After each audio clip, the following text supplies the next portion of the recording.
চিকিৎসার পরও শারীরিকভাবে যৌন অক্ষমতায় ভোগার কারণে বিবাহ না করলে এতে কি গুনাহ হবে?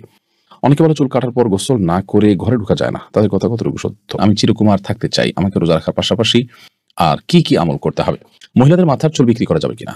আমি স্বপ্নে দেখেছি আমার স্ত্রীকে তালাক দিয়েছি। স্বপ্নে তালাক দিলে কি তালাক হয়? ইমাম নামাজে ভুল করলে সাধারণত আল্লাহু আকবার বলে লোকমা দেওয়া হয়। অনেকে বলে এটা ভুল, সুবহানাল্লাহ বলতে হবে। আপনার কাছে সঠিক মাসলা জানতে চাই। আমি অষ্টম শ্রেণীর ছাত্র। ফজরের সময় একা একা মসজিদে যেতে ভয় লাগে। আমার জন্য কি বাসায় একা একা নামাজ পড়ার অনুমতি আছে? আমি একজনের কাছ থেকে কিছু করে টাকা ধার নিয়েছিলাম। এখন কারো মনে নেই কত নিয়েছিলাম, কিভাবে পরিশোধ করব? কাঠবিড়ালির মাংস খাওয়া কি হালাল? খরগোশের মাংসের হুকুম কি? যদি কোনো স্বামী সম্পদ কমে যাওয়ার ভয়ে সন্তান না নেয় তাহলে এটা কেমন পাপ হবে? তাহলে আর দেরি না করে প্রশ্নোত্তর আলোকিত ভবনে আমরা প্রবেশ করি। মাসুদ এই আইডি থেকে আপনি আমার ওয়েবসাইটে প্রশ্ন করেছেন, আমি চিরকুমার থাকতে চাই। আমাকে রোজা রাখার পাশাপাশি আর কি আমল করতে হবে?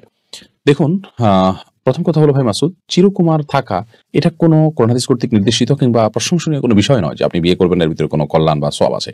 সাধারণ অবস্থাতে মানুষের জন্য বিয়ে করা উত্তম। নবী সাল্লাল্লাহু আলাইহি ওয়াসাল্লাম বলেছেন, আন-নিকাহু মিন সুন্নতি ফামান রাগিবা আন সুন্নতি ফালাইসা মিন্নি। বিবাহ এটা আমার সুন্নাহ। যে ব্যক্তি আমার সুন্নাহ থেকে বিমুখ হয়, মুখ সরিয়ে নেয়, সে আমার উম্মত নয়। বিধায় বিয়ে বাদ দিয়ে আপনি চিরকুমার থাকবেন এটা কোনো প্রশংসনীয় বিষয় নয়। তবে হ্যাঁ, যদি আপনি থাকতে চান এবং নিজেকে ফিতনা থেকে বাঁচিয়ে রাখতে পারেন আপনি, তাহলে সেটা আপনার জন্য জায়েজ হতে পারে বড়জোর। বাস এটুকু।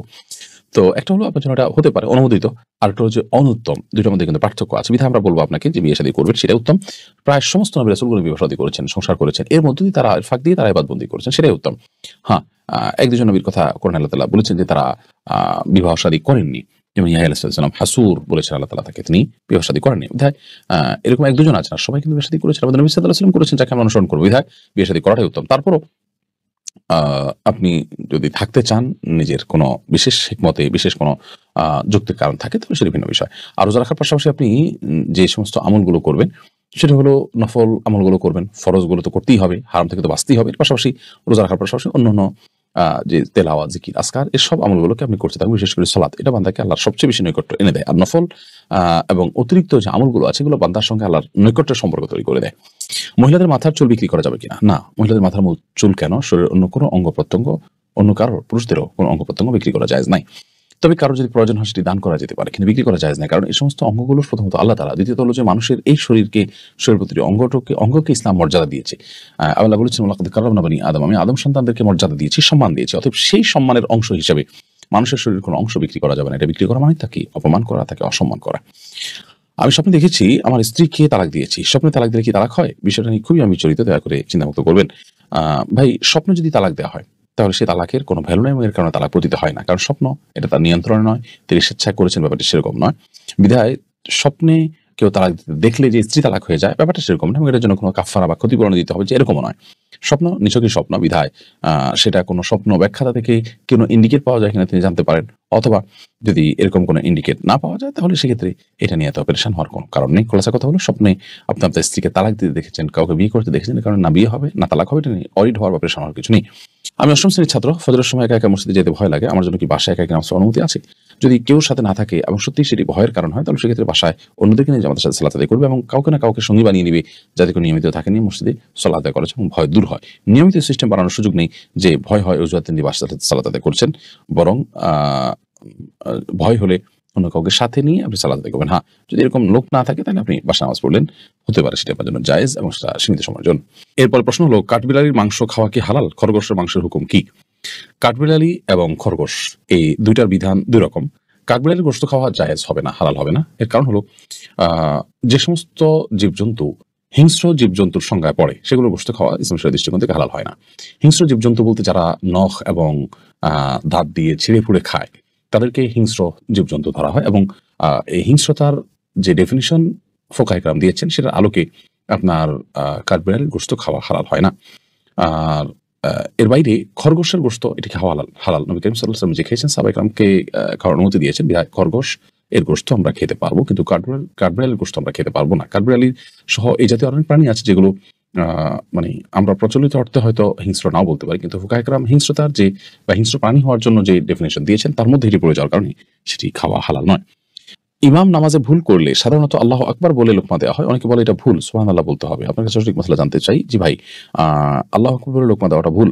নবী করিম সাল্লাল্লাহু আলাইহি ওয়াসাল্লাম বলেছেন যে ইমামের যদি ভুল হয় তাহলে সেক্ষেত্রে পুরুষরা তাসবিহ পেশ করবে। আত-তাসবিহু লির-রিজাল ওয়া তাসফিকু লিন-নিসা। আর মহিলারা এরকম হাতের তালুর সাথে অন্য হাতের পিঠকে বাড়ি দিয়ে আওয়াজ করে ইমাম সাহেবকে বোঝানোর চেষ্টা করবেন যে আপনি কোথাও ভুল করেছেন, সেটা কারেকশন করেন।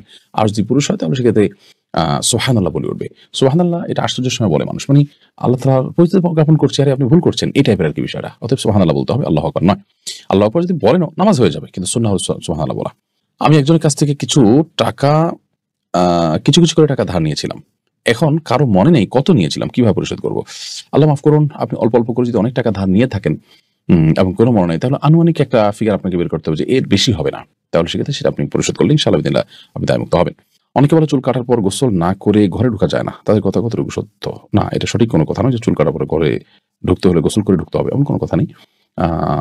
তিনি গোসল করা ছাড়াও ঘরে চাইলেই ঢুকতে পারবেন। যদি কোনো স্বামী সম্পদ কমে যাওয়ার ভয়ে সন্তান না নেয় তাহলে এটা কেমন পাপ হবে? এটা গুনাহ হবে। আল্লাহ বলেছেন লা তাকতুলু আওলাদাকুম খাশিয়াতা ইমলাক।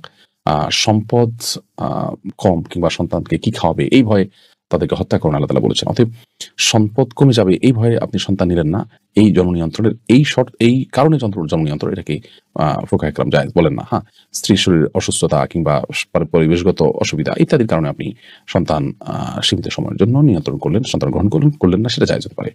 চিকিৎসার পরও শারীরিকভাবে যৌন অক্ষমতায় ভোগার কারণে বিবাহ না করলে এতে কি গুনাহ হবে? চিকিৎসা করার পরও যদি শারীরিকভাবে অক্ষম থাকে কেউ, তাহলে সেক্ষেত্রে তিনি যদি গুনাহ মুক্ত থাকতে পারেন, ফিতনা মুক্ত থাকতে পারেন এবং তার দ্বারায় মানে বিয়ে করলে বরং স্ত্রীর হক নষ্ট হবে এরকম হয়, তাহলে তার জন্য বিয়ে না করাই উচিত। তিনি এক্ষেত্রে আপনার বিবাহ থেকে বিরত থাকবেন। আর যদি নিজে গুনাহে লিপ্ত হওয়ার আশঙ্কা থাকে বা স্ত্রীর হক আদায় করতে পারেন, হয়তো পুরোপুরি নয়, তাহলে সেক্ষেত্রেও তার জন্য বিয়ে করা জায়েজ হবে। অর্থাৎ এটি নির্ভর করবে যে তার অবস্থাটা কি হতে পারে বিবাহ না করলে, আর করলে কি হতে পারে। যদি করলে তিনি বরং স্ত্রীর হক নষ্ট করবেন, তাহলে সেক্ষেত্রে তার জন্য বিয়ে করা জায়েজ নয়। আর যদি বিবাহ করার মাধ্যমে তিনি স্ত্রীর হক আদায় করতে পারেন, আবার এদিকে না করলে বরং তিনি গুনাহে লিপ্ত হতে পারেন, তাহলে তার বিয়ে করা উচিত। অতএব পরিস্থিতির উপর নির্ভর করবে এটি। স্বামী স্ত্রী একে অপরের মোবাইল চেক করতে পারবে কিনা? স্বামী স্ত্রীর মধ্যে প্রাইভেসি রক্ষার গুরুত্ব কতটুকু, বিষয়টা নিয়ে অনলাইনে তর্ক বিতর্ক হচ্ছে, বিষয়ে আপনার অবস্থান জানতে চাইছি।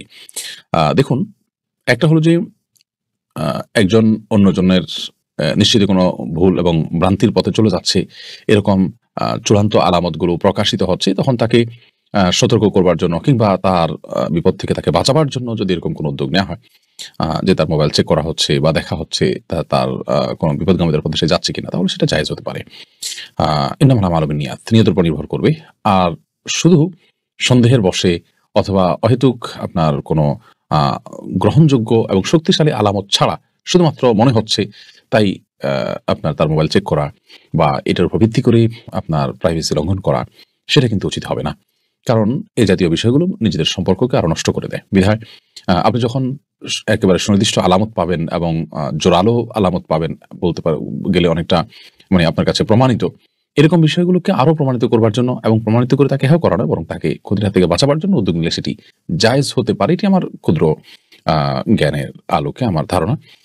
আর এমনিতে স্বামী স্ত্রী একে অন্যের মোবাইল প্রয়োজন ছাড়া ঘাটাঘাটি করা বা অহেতুক সন্দেহের বসে ঘাটাঘাটি করা, এটি আমাদের সমাজে বেশি হয়ে থাকে, সেটি কিন্তু উচিত নয়। এবং এ বিষয়ে বিতর্ক যাই হোক না কেন, এ বিষয়ে আমাদের দেশের সিনিয়র উলামা ইকরামের যেমন বক্তব্য রয়েছে, সৌদি আরবের উলামা ইকরামেরও বক্তব্য রয়েছে যে এই অহেতুক খোঁচাখুচি কিংবা সন্দেহ প্রবণতা যেটি আমাদের সংসারগুলোকে শেষ করে দিচ্ছে, সেটিকে আমরা মোটেই প্রশ্রয় দিব না। সুনির্দিষ্ট প্রমাণ অথবা জোরালো কোনো আপনার আলামত এবং চিহ্ন ইত্যাদি এগুলোতে পূর্বাভাসিত আমরা না দেখিয়ে যে সেই খারাপ কাজের দিকে চলে যাচ্ছে, তাহলে সেক্ষেত্রে সেটা নিয়ে অহেতুক সন্দেহের বশে চেক করা উচিত হবে।